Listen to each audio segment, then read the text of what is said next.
Saludo con gusto al analista político Ernesto Guerra. Muchas gracias por la comunicación, Ernesto. Buenas noches.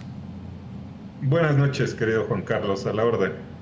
Muchas gracias. Vivimos momentos de mucha expectación, ya lo hemos platicado, por lo que pase con la reforma al Poder Judicial en el Senado de la República. La primera pregunta que ronda en la opinión pública es: la mayoría calificada en el Senado, ¿son 86 u 85 senadores? La cifra aritmética de dos terceras partes de 128 son 85.33.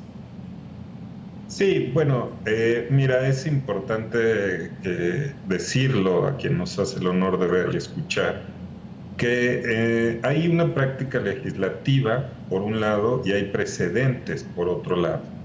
Los precedentes pueden ser interpretaciones que han tenido otros entes, como la propia Suprema Corte de Justicia, donde ha dicho, en efecto, que la mayoría de dos terceras partes representa 86 en el caso del Senado.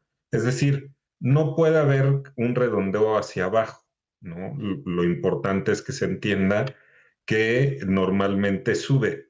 Y sobre todo, Juan Carlos, yo te diría algo importantísimo que tiene que ver con las prácticas parlamentarias que se han tenido en este periodo que concluyó, es decir, en la 65ª legislatura, incluso en el propio Senado de la República, donde efectivamente en reformas como la de la Guardia Nacional, la energética u otras, el precedente de 128 que estuvieron y asistieron, o como la propia reforma electoral, por cierto, se dieron con 128 y el número que se tomaba como mayoría calificada era 86. Hoy, a lo largo de estos días, han estado circulando justamente estas interpretaciones de si es 85 o es 86. Lo cierto es que hay perfiles dentro del propio grupo que hoy ostenta la mayoría, donde señalan que es 86 el número de mayoría calificada. Esto tendría que ser así y me parece que lo más importante, por la práctica legislativa, pero también por los precedentes jurisdiccionales que tenemos, Juan Carlos. El presidente del Senado, Gerardo Fernández Noroña, ha dicho que si no cuentan con 86 votos, aprobaría la iniciativa con 85. ¿Esto es posible? ¿Se caería en alguna suerte de irregularidad, error de procedimiento, incluso algún tipo de ilegalidad? Sí, se podría incurrir en una cuestión, justo se sumaría a esta lista quizá de errores procedimentales o errores donde puede haber del tipo del procedimiento legislativo justamente, y sí podría incurrir en una cuestión ahí.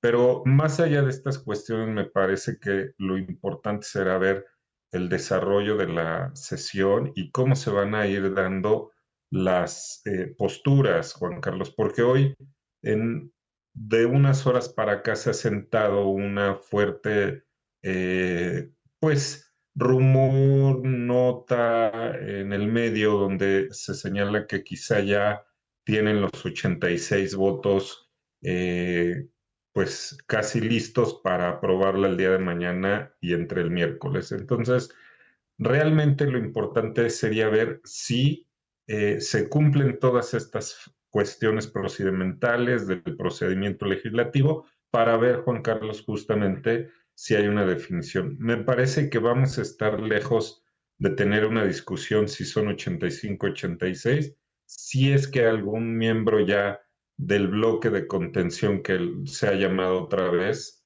pudiera votar ya con ellos, Juan Carlos. Mañana martes y el miércoles se esperan sesiones muy intensas, quizá incluso una sesión doble, justamente para la votación de la reforma al Poder Judicial. ¿Cuál es tu expectativa para el debate? Pues mira, lo vimos ayer, los que tuvimos el honor de seguir el debate en Comisiones Unidas, Comisiones Unidas, por cierto, Juan Carlos, que estuvo con cuestiones inéditas porque vimos al presidente del Senado, justamente al senador Noroña, participar, vimos al presidente de la Jucopo, que ostenta el grupo que tiene la mayoría en el Senado, también participar en las Comisiones Unidas, y donde vimos realmente, pues, los legisladores, legisladoras, que forman parte de estas comisiones unidas, pero también que no forman parte. Es decir, fue una reunión muy amplia, una reunión que duró, si mal no recuerdo, más de 9 horas, en un debate donde vimos posturas, posicionamientos muy interesantes.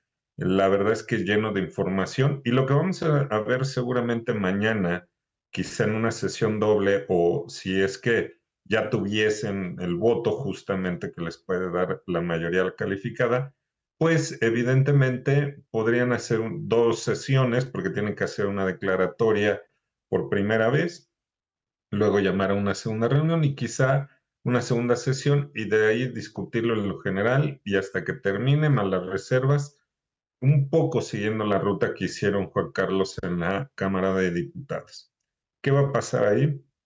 Pues vamos a ver lo mismo, posturas muy interesantes, posturas muy fuertes, también reclamos, a lo mejor acusaciones y una serie de cosas, como lo vimos ayer, pero me parece que fue un buen debate, buenas posturas, buenos argumentos, y en realidad eso es lo que vamos a ver el día de mañana, quizá en un día muy largo que puede llegar hasta el día siguiente, Juan Carlos.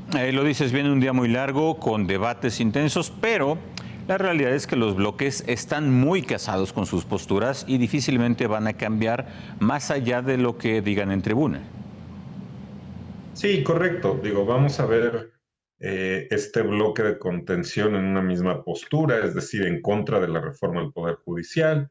Este bloque de contención que seguramente, como ayer, argumentó que esta no es una reforma de gran calado, que si bien comparten la idea de hacer una reforma al Poder Judicial de la Federación, lo cierto es que esta reforma no resuelve. Y por el otro lado, pues vamos a ver una postura de decir que eso es lo que ha mandatado el pueblo a través de las urnas, este argumento de que el Poder Judicial en su conjunto necesita ser una transformación, necesita tener una democratización justamente en la elección de sus juzgadores.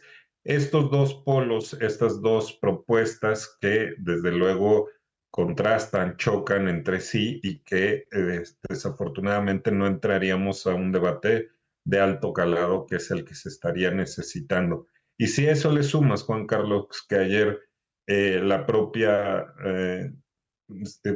ministra presidenta Norma Piña hizo una contrapropuesta que quizá muy, muy a destiempo, quizá con una cuestión de pues tratar de señalar y de este llamado nuevamente a dialogar, pues lo cierto es que creo que se ha tardado el Poder Judicial en responder. Esto se sabía desde el 5 de febrero que fue presentado este paquete de reformas, y bueno, pues así estará un poco aderezado la cuestión. Dos bloques muy encontrados y con una cereza en el pastel que es una contrapropuesta. Me parece que si bien puede ser rescatable de muchas cuestiones, lo cierto es que podría ser pues tarde, muy tarde ya para este fin que se pretendía.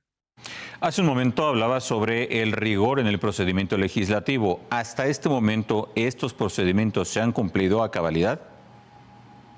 Bueno, esa es la gran pregunta, Juan Carlos. Me parece que en Cámara de Diputados, que es la Cámara de origen, se dio un debate muy importante en condiciones poco confiables en el sentido de tener las condiciones de seguridad y certeza jurídica que determina el procedimiento legislativo, es decir, no se sabía si estaban todos los que deberían estar, no se sabía con certeza si al momento de las discusiones se había quórum o no había quórum. Se dijo por parte del bloque opositor en Cámara de Diputados que que no estaba las cuestiones importantes y necesarias para cubrir lo que señala el reglamento. Es decir, me parece que ahí estaría un poco cuestionada. En cambio, en la Cámara de Senadores creo que se ha cubierto bien esta parte, porque ahí se dieron otras condiciones, evidentemente. Me parece que ahí se ha cumplido con lo que señala el reglamento y la ley orgánica del Congreso. Sin embargo, bueno, va a quedar ahí la duda, evidentemente, si en Cámara de Diputados, que es la Cámara que genera este dictamen, pues cumplió o no con el debido procedimiento legislativo que tanto ha generado inconvenientes, porque recordemos, Juan Carlos, rápidamente, que dentro de las cosas que la Suprema Corte detuvo de varias leyes importantes, varias iniciativas que fueron transitadas de esta manera, tuvo que ver por los efectos invalidantes de no respetar el procedimiento legislativo justamente, ¿no? Más allá de algunas otras que tenían que ver con el fondo y que una ley no puede ir por encima de una constitución y estas cosas que se declaran inválidas. Lo otro fue el procedimiento legislativo famoso y que generó toda esta cuestión, digamos, de pesos y contrapesos entre el Poder Ejecutivo y la Suprema Corte. Más allá del número de senadores y del debate, ¿podría darse el caso de que el quórum no sea de 128 senadores? ¿Qué pasa en ese supuesto? Es una pregunta muy interesante y es a la vez muy fácil de contestar porque la mayoría de 2/3 partes significa de los que están presentes. Ese es el primer supuesto. De ahí es una simple cuestión aritmética de saber si es un número determinado, pues sacar la división y multiplicación para obtener el número de 2/3 partes, ¿no? No hay tanta ciencia, pero insisto, en las reformas de gran calado que se aprobaron en la 65ª legislatura, ahí en el Senado, siempre estuvieron presentes los 128 senadores, ¿no? Por eso se tiene el dato con mucha precisión, Juan Carlos, de que la mayoría calificada era 86 justamente, ¿no? En estas discusiones, insisto, como la de Guardia Nacional, que recuerdo muy bien, pues el número es que siempre estuvieron presentes, como debe ser, pues, una cámara completa y en este caso 128. Pero en caso de que faltaran 1, 10, 15, los que fueran, evidentemente se toma con los que están presentes. Por eso es muy importante la asistencia, el quórum, lo que se canta al principio y se dice, hay quórum con tantos senadores y senadoras presentes y de ahí se va a determinar pues la mayoría de 2/3 partes. Finalmente, Ernesto, pasada la votación en el Senado, habrá que esperar el resultado y aún así el trámite en los congresos de los estados, aunque, insisto, no estamos todavía ahí. Sí, pues lo dice nuestra Carta Magna. Para una reforma constitucional es la Cámara de Origen, la Cámara Revisora, luego se va al menos a 17 entidades federativas porque es la mitad más uno de los estados, que tampoco van a tener ahí inconveniente, Juan Carlos, por la integración que se quedó. Por eso siempre es muy importante el resultado de las urnas, lo que acontece el día de la votación tanto en lo federal, pero también en lo local, justamente. Y ahí, hasta donde recuerdo, tienen Morena y sus aliados justamente al menos más de 22 o 23 congresos donde tuvieron mayoría. Entonces, seguramente eso no va a generar más que el tiempo que sea necesario para la aprobación y después regresa, se manda al titular del Ejecutivo y el Ejecutivo lo que hace es publicarla en el Diario Oficial de la Federación y al día siguiente entra en vigor. Ernesto, te agradezco mucho las aclaraciones, lo puntual, los detalles sobre el proceso legislativo y estaremos atentos a la discusión y a ver qué es lo que pasa. Lo estaremos conversando. Así es, Juan Carlos, el gusto es mío. La verdad es que son días importantes para la nación, para el país y hay que estar pendientes.